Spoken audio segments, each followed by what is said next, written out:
નમસ્કાર વહાલા વિદ્યાર્થી મિત્રો, હું છું હિનલ જોગાણી. આપની પોતાની યુટ્યુબ ચેનલ ઓશિયન કોચિંગ ક્લાસીસમાંથી આપ સર્વ વિદ્યાર્થી મિત્રોનું હાર્દિક સ્વાગત કરું છું. વહાલા વિદ્યાર્થી મિત્રો, આજના લેક્ચરમાં આપણે ગાલા અસાઇનમેન્ટ બુક 2026ના વિજ્ઞાન વિષયના પ્રશ્નપત્ર 6ના વિભાગ એનું સંપૂર્ણ સમજૂતી સાથેનું સોલ્યુશન જોવાના છે. અગાઉના લેક્ચરમાં આપણે પ્રશ્નપત્ર 1 થી 5ના દરેક વિભાગોનું સંપૂર્ણ સમજૂતી સાથેનું સોલ્યુશન જોઈ ચૂક્યા છીએ. જે વિડીયો તમારે જોવાનો બાકી હોય તો એમની લિંક નીચે વિડીયોના ડિસ્ક્રિપ્શન બોક્સમાં આપેલી છે, ત્યાંથી તમે જોઈ શકો છો.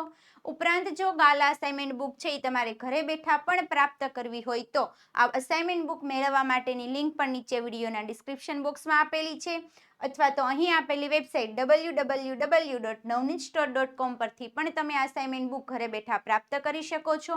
અને જો અસાઇનમેન્ટ બુકની તમારે ઓનલાઈન ફ્રી આન્સર કી પ્રાપ્ત કરવી હોય તો બુકની પાછળ અહીંયા જે લાસ્ટ પેજ ઉપર સ્કેનર આપેલું છે, જેવું તમે સ્કેન કરો છો એટલે તમારા સ્માર્ટફોનની અંદર સ્માર્ટ ડીજી બુક નામની એપ્લિકેશન ડાઉનલોડ થશે. એપ્લિકેશન ડાઉનલોડ કર્યા બાદ એમાં જે બેઝિક માહિતી માંગે છે, બેઝિક માહિતી એડ કર્યા બાદ એમાં એક એક્સેસ કોડ એડ કરવાનો આવે છે, જે સ્કેનરની બાજુમાં સાઈડમાં આપેલો છે. જેવો તમે એક્સેસ કોડ એડ કરશો એટલે તમારા સ્માર્ટફોનની અંદર ફ્રી ઓનલાઈન આન્સર કી ઉપલબ્ધ થઈ જશે. ઉપરાંત જે અસાઇનમેન્ટ બુક છે એમનું સૌ પ્રથમવાર માસ્ટર સોલ્યુશન પણ નજીકના બુક સેલરને ત્યાં ટૂંક સમયમાં ઉપલબ્ધ થવાનું છે. અને તમારી બોર્ડની પરીક્ષાની તૈયારી યોગ્ય રીતે કરવા અને વધુ મજબૂત રીતે બનાવવા માટે દર વર્ષની જેમ આ વર્ષે પણ નવનીત કંપની દ્વારા ગાલા 21 અપેક્ષિત પ્રશ્ન સંગ્રહો છે એ દરેક વિષયો માટે ઉપલબ્ધ થઈ ચૂક્યા છે. તો આ દરેક વિષયના જે પ્રશ્ન સંગ્રહો છે એ પણ તમને નજીકના બુક સેલરને ત્યાંથી પ્રાપ્ત થઈ શકે છે. તો શરૂ કરીએ આપણે આજના પ્રશ્નપત્ર 6નો વિભાગ એનો પ્રશ્ન પહેલો. પ્રશ્ન 1 છે, નીચે આપેલા વિકલ્પોમાંથી સાચો વિકલ્પ પસંદ કરીને લખો. પહેલો ક્વેશ્ચન, વનસ્પતિ તેલમાંથી વનસ્પતિ ઘી બનાવવા માટે, એટલે વનસ્પતિ તેલમાંથી ઘી બનાવવાનો છે એના માટે કયા પ્રકારના ઉદ્દીપકનો ઉપયોગ થાય છે, ઉદ્દીપક શોધવાનો છે. ઓપ્શન એ માં આપેલું છે ખનિજ એસિડ, બી માં છે નિકલ, સી માં છે કાર્બન અને ડી માં છે એલ્યુમિનિયમ. ઝડપથી આ તમામ પ્રશ્નોના આન્સર છે નીચે કોમેન્ટ બોક્સમાં ABCD સ્વરૂપમાં લખજો. તેલમાંથી ઘી બનાવવાનું છે તો ઉદ્દીપક કયો ઉદ્દીપક વપરાય છે? ઓપ્શન નંબર બી એટલે કે નિકલ. ત્યાર પછી આગળ જોઈએ નેક્સ્ટ પ્રશ્ન. અપચાના ઉપચાર માટે કયા પ્રકારની દવાઓનો ઉપયોગ થઈ શકે છે? એટલે ઉપચાર કરવાનો છે કઈ રોગનો? અપચાનો. તો દવા આપેલી છે એન્ટીબાયોટિક, એન્ટાસિડ, એન્ટીસેપ્ટિક કે એન્ટીઓક્સિડન્ટ. કયા પ્રકારની દવાઓનો ઉપયોગ થઈ શકે છે? તો આન્સર આવશે ઓપ્શન નંબર બી એન્ટાસિડ. ત્યાર પછી આગળ જોઈએ નેક્સ્ટ પ્રશ્ન નંબર 3. શિક્ષક વિદ્યાર્થીઓ પાસે ઓહમના નિયમની ચકાસણી કરાવવા માટે પરિપથને જોડવાનું કહે છે, એટલે પરિપથ જોડવાનું સૂચના આપેલી છે.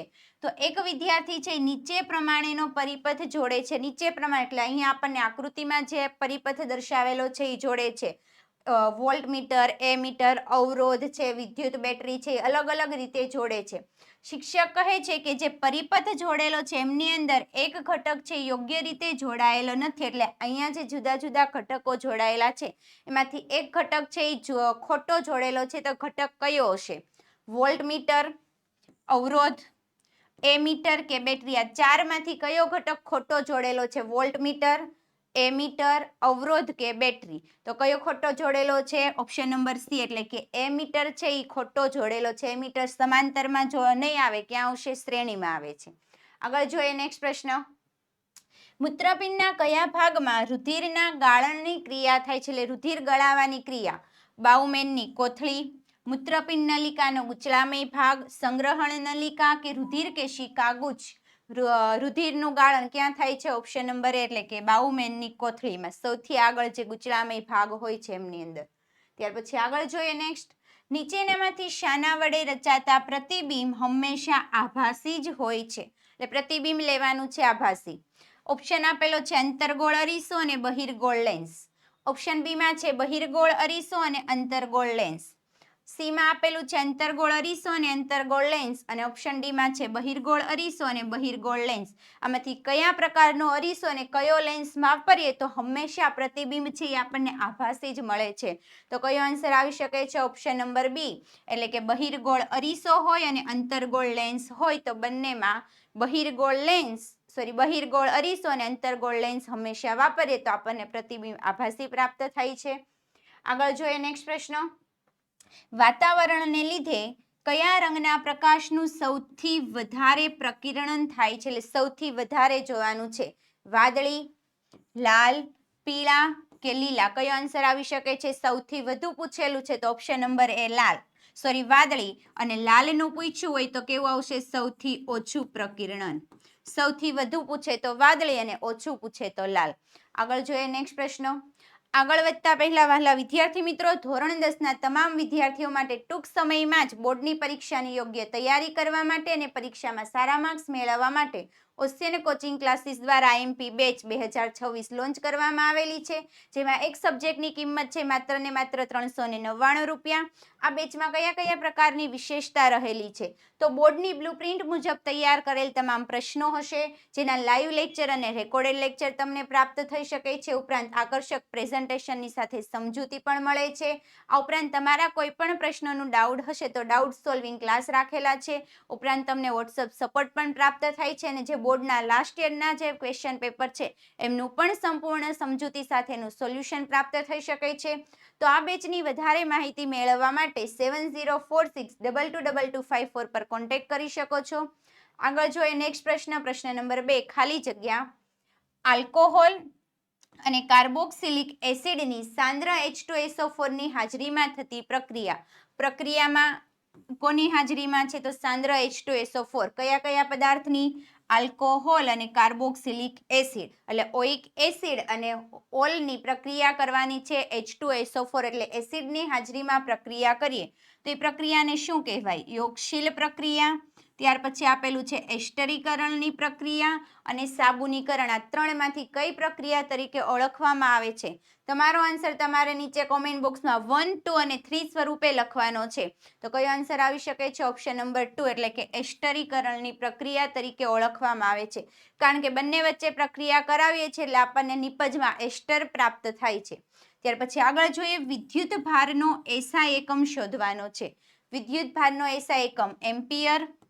ત્યાર પછી આપેલું છે કુલમ અને ત્રીજામાં આપેલું છે વોટ. તો વિદ્યુત ભાર માટે કયો એકમ વપરાય છે? કુલમ, એટલે ઓપ્શન નંબર 2. આગળ જોઈએ, અન્યવાહકમાં પ્રકાશ સંશ્લેષણની નિપજોના વહનને, જે પ્રકાશ સંશ્લેષણ દ્વારા જે નિપજો બને એટલે ખોરાકનું વહન થાય છે અન્યવાહક પેશી દ્વારા, એ કઈ ક્રિયાને આધારે થાય છે? પહેલું તો આવશે જલ નિયમન, ત્યાર પછી છે સ્થળાંતરણ અને ત્રીજું આપેલું છે આશ્રુતિ. ખોરાકનું વહન કઈ ક્રિયા દ્વારા થાય? ઓપ્શન નંબર 2 એટલે કે સ્થળાંતરણની ક્રિયા દ્વારા થઈ શકે છે. સજીવના લક્ષણો ખાલી જગ્યા દ્વારા પ્રભાવિત હોય છે. પિતૃના ડીએનએ દ્વારા, ત્યાર પછી આપેલું છે માતૃના ડીએનએ દ્વારા અને ત્રીજું આપેલું છે માતૃ અને પિતૃ બંનેને ડીએનએ દ્વારા. સજીવોના લક્ષણો છે એ પ્રભાવિત થાય છે તો ફક્ત કોઈ પણ માતૃ અથવા તો પિતૃના નથી હોતા. કોના હોય છે? માતૃ અને પિતૃ બંનેના ડીએનએ દ્વારા જેમના લક્ષણો છે આપણને જોવા મળે છે. લિંગી પ્રજનનની અંદર જ્યારે અલિંગી પ્રજનન હોય તો કોઈ પણ એક માતૃ અથવા તો પિતૃના ડીએનએ જેવા જોવા મળે છે. આગળ જોઈએ નેક્સ્ટ પ્રશ્ન. અરીસો આપેલો છે અહીંયા અંતર્ગોળ. અંતર્ગોળ અરીસાના મુખ્ય અક્ષને સમાંતર રીતે આપાત થતું કિરણ પરાવર્તન પામીને ખાલી જગ્યામાંથી પસાર થાય છે. સમાંતર રીતે આપાત થાય છે તો ધ્રુવમાંથી પસાર થશે, વક્રતા કેન્દ્રમાંથી કે મુખ્ય કેન્દ્રમાંથી? તો સમાંતર આપાત થતું કિરણ ક્યાં? મુખ્ય કેન્દ્ર F માંથી પસાર થાય છે પરાવર્તન પામીને, એટલે ઓપ્શન નંબર 3. ત્યાર પછી ખાલી જગ્યા અધાતુ છે આપણને પ્રવાહી સ્વરૂપે જોવા મળે છે. ઓપ્શન 1 માં છે મર્ક્યુરી, 2 માં છે બ્રોમિન અને 3 માં છે સલ્ફર. એટલે મર્ક્યુરી, બ્રોમિન કે સલ્ફર માંથી કયું અધાતુ તત્વ છે જે પ્રવાહી સ્વરૂપે જોવા મળે છે? તો કયો આવશે? ઓપ્શન નંબર 2 એટલે કે બ્રોમિન તત્વ. ત્યાર પછી જે મર્ક્યુરી છે એ કેવું તત્વ છે? ધાતુ તત્વ છે. ધાતુ હોવા છતાં પણ એ કયા સ્વરૂપે જોવા મળે છે? પ્રવાહી સ્વરૂપે આપણને પ્રાપ્ત થતું જોવા મળે છે. આગળ જોઈએ નેક્સ્ટ પ્રશ્ન નંબર 3. આગળ વધતા પહેલા વહાલા વિદ્યાર્થી મિત્રો, જે ગાલા અસાઇનમેન્ટ બુક 2026 છે એનું સંપૂર્ણ સમજૂતી સાથેનું સોલ્યુશન જો તમારે પીડીએફ સ્વરૂપમાં પણ પ્રાપ્ત કરવું હોય તો આ પીડીએફ મેળવવા માટેની લિંક પણ નીચે વિડીયોના ડિસ્ક્રિપ્શન બોક્સમાં આપેલી છે, અથવા તો વધારે માહિતી મેળવવા માટે 7046222254 પર કોન્ટેક્ટ કરી શકો છો. શરૂ કરીએ આગળ. પ્રશ્ન નંબર 3. નીચે આપેલા વિધાનો ખરા છે કે ખોટા તે જણાવો. અહીંયા આપેલું છે બે ધાતુઓ મેગ્નેશિયમ અને એલ્યુમિનિયમ. તો મેગ્નેશિયમ એ એલ્યુમિનિયમ કરતાં ઓછી પ્રતિક્રિયાત્મક ધાતુ છે. સક્રિયતા શ્રેણીને આધારે આપણે જાણી શકીએ છીએ કઈ ધાતુ છે એ વધારે સક્રિય છે, પ્રતિક્રિયાત્મક છે. મેગ્નેશિયમ અહીંયા એલ્યુમિનિયમ કરતાં ઓછી કીધી છે, તો આ વિધાન કેવું છે? સાચું છે. આગળ જોઈએ નેક્સ્ટ. મેન્ડલના વટાણાના છોડ પરના પ્રયોગમાં F2 પેઢીમાં 1/4 છે જે સંતતિ નીચા છોડની હતી, એટલે નીચા છોડની જે સંતતિ છે આપણને 1/4 એટલે 100 માંથી 25% જ ફક્ત જોવા મળે છે એવું વિધાન કહે છે. મેન્ડલે જે વટાણાના છોડનો પ્રયોગ કરેલો હતો એમાં F2 પેઢીની વાત કરેલી છે, તો નીચા છોડની સંતતિ 25% હતી, તો આ વિધાન પણ કેવું છે? સાચું. જ્યારે ઊંચા છોડની સંતતિ કેટલી હતી? 75%. ત્યાર પછી આગળ જોઈએ ગુરુદ્રષ્ટિની ખામી.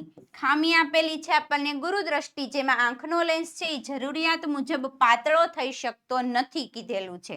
ગુરુદ્રષ્ટિમાં લેન્સ છે એ પાતળો થઈ શકતો નથી, તો આ વિધાન કેવું છે? ખોટું. ત્યાર પછી જેમ હાઇડ્રોનિયમ આયન એટલે કે H3O+ આયનની સાંદ્રતા વધે છે તેમ pH નું મૂલ્ય વધારે હોય છે, તો આ વિધાન પણ કેવું છે? ખોટું. pH નું મૂલ્ય કેવું થતું જાય? ઘટતું જાય છે. આગળ જોઈએ નેક્સ્ટ. પ્રશ્ન નંબર 4. નીચે આપેલા પ્રશ્નોના માંગ્યા મુજબ ઉત્તર લખો. હાઇપોથેલેમસ છે એ ખાલી જગ્યાનો ભાગ છે, એટલે હાઇપોથેલેમસ ક્યાં આવેલું છે? તો મગજના 3 ભાગોમાંનો પહેલો ભાગ અગ્ર મગજ, જેમની અંદર હાઇપોથેલેમસ આવેલું હોય છે. આગળ જોઈએ.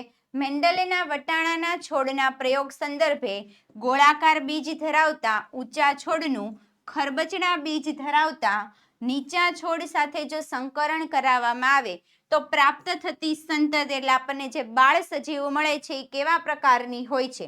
તો તમામ પ્રકારની સંતતિ કેવી હશે? ગોળાકાર બીજ ધરાવતી અને કેવી હોય છે? ઊંચી.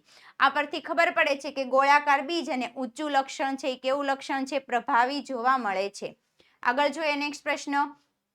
મેઘધનુષની રચનામાં પ્રકાશની કયા પ્રકારની જે ઘટનાઓ છે એ ભાગ ભજવે છે? એટલે મેઘધનુષ થાય છે એમાં કયા કયા પ્રકારની ઘટનાઓ રહેલી હોય છે? તો પહેલા તો થાય છે વક્રીભવન, ત્યારબાદ વિભાજન અને અંતે શું થાય છે? આંતરિક પરાવર્તન. આ 3 પ્રકારની ઘટનાઓ ભાગ ભજવે. કઈ આવશે? વક્રીભવન, વિભાજન અને આંતરિક પરાવર્તન. આગળ જોઈએ નેક્સ્ટ પ્રશ્ન. વિદ્યુત પ્રવાહનો એસઆઈ એકમ કયા વૈજ્ઞાનિકના માનની અંદર રાખવામાં આવેલો છે? એટલે વિદ્યુત પ્રવાહનો એસઆઈ એકમ જે રાખેલો છે એ કયા વૈજ્ઞાનિકના નામ પરથી રાખેલો છે? તો આવશે એન્દ્રે મેરી એમ્પિયર. આપણે એમ્પિયર એકમ કહીએ છીએ વિદ્યુત પ્રવાહનો, તો કયો વૈજ્ઞાનિક છે? એન્દ્રે મેરી એમ્પિયરના નામ ઉપરથી એમનો એકમ એમ્પિયર રાખવામાં આવેલો છે. આગળ જોઈએ નેક્સ્ટ પ્રશ્ન. પ્રશ્ન નંબર 5. જોડકા જોડો, જેમાં વિભાગ એની અંદર આપણને આપેલું છે અહીંયા થાઇરોક્સિન અંતઃસ્ત્રાવ. શું કાર્ય કરે છે? માદા પ્રજનન અંગોનો વિકાસ કરે છે કે શરીરના વિકાસ માટે ચયાપચયનું નિયમન કરે છે? ઉપરાંત નર પ્રજનન અંગોનો વિકાસ કરે છે, તો થાઇરોક્સિન શું કરે છે? તો શરીરના વિકાસ માટે જે ચયાપચય છે એ ક્રિયાઓનું શું કરે છે? નિયમન. ત્યાર પછી બીજો અંતઃસ્ત્રાવ આપેલો છે ટેસ્ટોસ્ટેરોન. ટેસ્ટોસ્ટેરોન શું કરશે? તો નર પ્રજનન અંગોનો વિકાસ કરે છે. જ્યારે માદા પ્રજનન અંગોનો વિકાસ આવશે તો શું આવશે? ઇસ્ટ્રોજન અને પ્રોજેસ્ટેરોન અંતઃસ્ત્રાવ. આગળ જોઈએ નેક્સ્ટ. વિભાગ એમાં ફરી પાછો આપણને આપેલું છે ક્રિયા અવખંડન. અવખંડન કયા પ્રકારના સજીવમાં થાય છે? પ્લેનેરિયામાં, લેશમાનિયામાં કે સ્પાઇરોગાયરામાં? તો અવખંડન શેમાં આવે છે? સ્પાઇરોગાયરામાં. ત્યાર પછી આપેલું છે પુનર્જનન. પુનર્જનન કયા પ્રકારના સજીવમાં જોવા મળે છે? પ્લેનેરિયાની અંદર આપણને થતું જોવા મળે છે. આગળ જોઈએ. આગળ વધતા પહેલા વહેલા વિદ્યાર્થી મિત્રો, ધોરણ 10ની જે તમામ વિડીયોની અપડેટ છે એની તાત્કાલિક જાણકારી મેળવવા માટે આજે જ અમારી સાથે વોટ્સઅપ ગ્રુપમાં જોડાઈ જાઓ. આ ગ્રુપમાં જોડાવા માટેની લિંક પણ નીચે વિડીયોના ડિસ્ક્રિપ્શન બોક્સમાં આપેલી છે, અથવા તો વધારે માહિતી મેળવવા માટે 7046222254 પર તમે કોન્ટેક્ટ કરી શકો છો. તો વહાલા વિદ્યાર્થી મિત્રો, આજના આ લેક્ચરમાં આપણે પ્રશ્નપત્ર 6ના વિભાગ એનું સંપૂર્ણ સોલ્યુશન જોઈ ચૂક્યા છે. આગળના લેક્ચરમાં આપણે નેક્સ્ટ વિભાગોનું સંપૂર્ણ સોલ્યુશન જોવાના છીએ. તો જો આજનો આ વિડીયો તમને પસંદ આવ્યો હોય તો લાઈક કરો, તમારા જુદા જુદા મિત્રો સુધી શેર કરો અને અમારી યુટ્યુબ ચેનલમાં નવા હોય તો આજે જ ચેનલને સબસ્ક્રાઇબ કરો. અસ્તુ. જય હિન્દ.